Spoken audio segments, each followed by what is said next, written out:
know that Veterans Field was specifically intended to honor veterans of World War II. But we believe that today it's important to celebrate and honor all of our veterans who have done so much to make our country what it is and to give us the freedom and the lifestyle that we enjoy so much. We as a university must move forward and repay these individuals by doing our job in this state, in this area, and do it for today and for the future. And we are committed to doing that in honor of those that we're honoring today when we talk about veterans, what they do for us as a country and as a university. At the time was the oldest World War I veteran in America, maybe in the world. There was a guy that was in Marysville, Kansas. He was 107 years old and served in World War I. You may have read about him in the newspaper. There's some nice articles about him. And when I heard about this, I said, I want to go meet this guy. So his son took me to see him.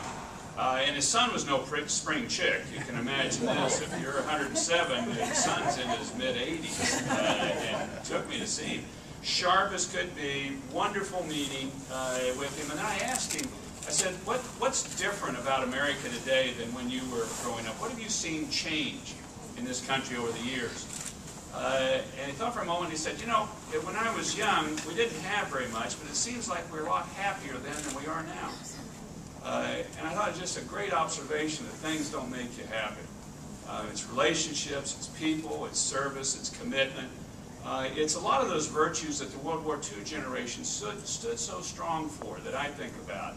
And it's a selflessness, it's a courage, it's charity, it's giving, it's thrift.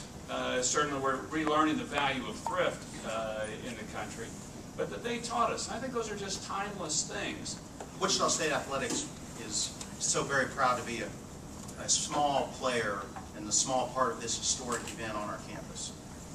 This event also has a very special meaning for me personally, because my father, who played football here, helped build Veterans Field as a student athlete over a summer when he was competing for University of Wichita at the time.